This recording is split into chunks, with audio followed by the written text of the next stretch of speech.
Hey, what's up everybody? Haskins here. Welcome back to the channel. Today, we're gonna go ahead and show you how you can defeat the Storm King all by yourself. Yes, that's right. I went ahead and did this on solo. Now, I know there's a lot of people in the community that have already done this. However, I just want to share my perspective and some of the things that I believe can make this fight much easier by yourself. We're not only going to cover the weapons and charms that I use, but we'll talk a little bit more about some of the tips and tricks and absolute must-do strategies while fighting the Storm King. I think it makes the most sense to start with the weapons, food, and charms that I use for this fight, starting out with the absolute must-have crossbow. We're also going to be bringing in a spear because of the speed of attack, and I'll explain in a moment why I believe this is the absolute best weapon to use against the crystals in the fight. And I also brought in this sapphire sword to start, but I ended up swapping this out with pizzas for later on in the fight. For my main heals, I brought in some storm fruit nectar. This is going to be the best heals for the battle. You're going to get 4 hearts with only 1 second of consumption time. And although pizzas aren't what they used to be, I did find value in getting the 4 bonus hearts, but it was only eating these in between each phase of the fight when we had a little bit of downtime. For our runes on this build, we're using all tier 3. We're gonna have damage, durability, berserk, and destruction. Now, the first charm I recommend using here is going to be the rare storm charm. If you haven't already beat the Storm King, this is the only tier you're going to have, and this is going to reduce damage taken from storm energy attacks. Now, this was an oversight on my part, but I actually defeated him using the epic inner fire charm and the regeneration charm. However, you'll notice we're only going to get 3 additional hearts from each of these. We do get 3 defense, which is great. However, if you take a look at the crafting bench here and we go on over to our charms, my good friend Void pointed this out. You actually get 4 additional hearts and 3 defense from the health charm. So I definitely recommend wearing 2 of those in place of the other epic charms. We need to make sure we have our shield because this is going to stun rollers, because trust me, if they spawn in, they are not easy to handle. Now that we have our weapons and food figured out, let's go ahead and talk about the actual fight itself. The first thing you should do when arriving at the portal is put down a bus station. That way you can always come back whenever you want, and also putting down a bed outside the portal. That way if you get eliminated during the fight, you could just respawn in and go at it again. Once you open the portal, you're given a 1-hour timer to get as many attempts as it takes you to defeat the Storm King. So there are going to be 4 phases in total, starting with a kind of pre-battle where you're basically going to be fighting off hordes of enemies while also trying to destroy these storm crystal spawners that are going to continuously bring in enemies that you have to fight off. The best strategy I found for this particular phase of the fight is to focus on taking out the storm crystal spawners as soon as you possibly can. Because these spawn in enemies, the quicker you take them out, the less enemies you're actually going to have to deal with. And as I stated earlier in the video, the spear, in my opinion, is the most OP weapon for this particular stuff. And the reason being is it has the highest rate of attack. And with the destruction 3 on here, we are going to get a chance of breaking these with only 1 strike. If things get a little bit too crazy for you while you're standing next to the crystal, definitely run away and continue to place damage on it using your crossbow. Because remember, we still have destruction on this as well. There are going to be 3 different enemy types that can spawn in from these crystals, and trust me when I tell you, you definitely need to prioritize the ones that you fight first. I would start by taking out the most problematic ones in my personal opinion, which are going to be the ones with the giant yellow eyes who can attack you from a distance.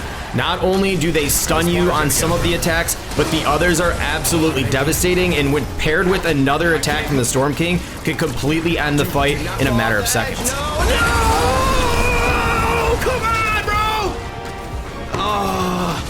Next, I would focus on any of the rollers that spawned in. And quite honestly, these are probably equally as annoying and problematic as the first enemies we discussed. However, I found that the only difference here that made these a little bit easier is you can actually block their roll attacks and stun them with your shield by leaving them vulnerable and pretty easy to take out with a spear or a sword. And lastly, I would say the acolytes don't really pose as much of a threat because not only do they not do a ton of damage when they hit you, but they're also pretty easy to run away from, and I just found that they're really not much of a threat at all. Once you defeat enough of the storm crystals and the enemy waves, then you're going to be moving on to the next phase of the fight where the Storm King is going to break free from his tornado, and let me just warn you, this is where things get pretty intense. So he's gonna start by smashing the ground and basically breaking down the outside part of the battlegrounds, shrinking up the amount of area we have to run around, which is going to ramp up the difficulty slightly.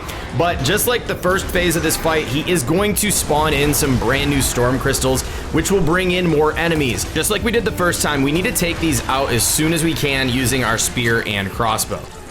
And definitely keep your eyes on the Storm King while doing this, because you want to avoid damage from him at all costs. And while we have our eyes on the Storm King, it's important to understand his attack patterns, starting specifically with the knockback attack.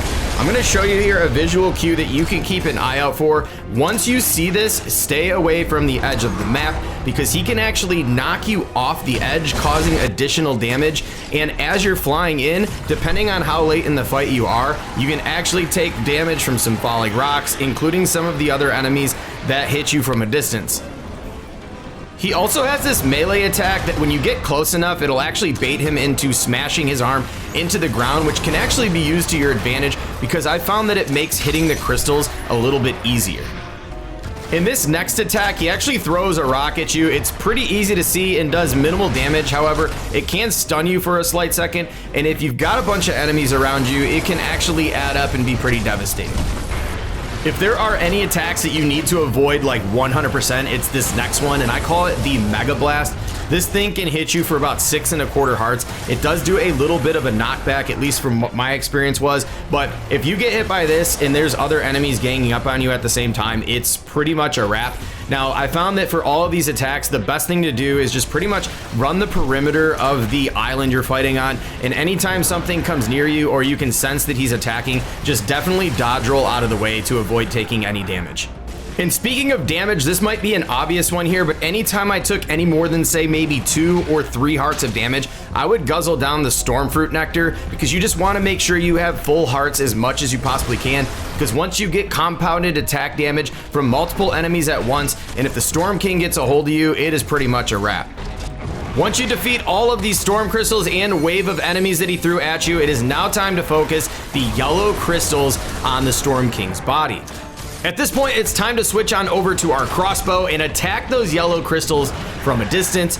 Quite honestly, I found the best strategy here is to just continue to circle around the perimeter of the battlegrounds while aiming and trying to hit as many shots with the crossbow as we can.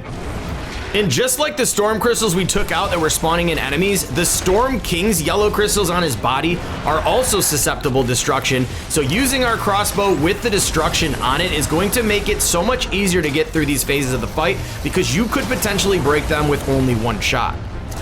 He will occasionally attack the ground getting stuck, and at this point you definitely want to run in close quarter combat and break out that spear and just go to town on this crystal. That's going to help finish it off if you haven't been able to successfully do so from a distance with your crossbow. Once you successfully take out 3 crystals on the Storm King, he will then fall back to the ground, revealing his Storm Horn. From here, we need to act super fast by running in close, and I personally used my spear again for this part to inflict as much damage as I could to take out that Storm Horn. At this point, it's a great time to chow down a pizza, because he's basically just gonna kind of like stare at you for a few seconds, and why not heal up while you get the chance, right? In this next phase, we're gonna be dealing with some more storm crystal spawners, which means more enemies. However, all we really need to do is follow the same thing we've done in the previous phase, only this time we're gonna be dealing with some meteors that are falling from the sky. However, those can be easily detected by just looking for the shadows on the ground. Once you successfully take out those 3 crystals, you're gonna be presented with the final Storm Horn. Go ahead and destroy this thing so we can move on to the 4th and final phase of the fight.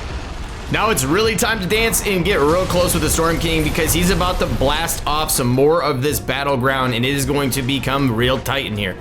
From here, as soon as those minifig legs hit the ground, start inflicting as much damage to this specimen as you can, because we no longer have to worry about aiming at those crystals. But don't shoot them for too long, because now we're gonna have more crystal spawners coming in, which means more enemies. Just pray that you don't have the storm crawlers or rollers. And as we've been doing all along, prioritize, get these crystal spawners out of there ASAP, avoid attacks, take down those extra enemies, and make sure you're eating and healing at every chance you get. You do not want to go out of the fight this late in the game. Now, if you've made it this far in the fight, it is now just a 1v1 showdown with you and the Storm King. All you really need to do from here is avoid his attacks, continue to circle the perimeter, and inflicting as much damage as possible. And make sure you take advantage of his mistakes, because when he slams into the ground like he's done earlier, run in there and inflict some damage, because he's not really able to hit you at that point. And even after delivering the final blow, don't get too comfortable, because you can still take damage. Be sure to keep an eye on your health bar and heal when necessary. Congratulations, you defeated the Storm King, but just make sure you don't hit the portal before you get your rewards, because the last thing we would want to see you do is completely leave the fight empty-handed. And you can see here, I actually was awarded the Thunderclap Sword. If you enjoyed today's strategy guide, go ahead and give this video a thumbs up, and definitely be sure to subscribe to the channel for more LEGO Fortnite content. Thank you so much for watching. I will catch you all in the next one.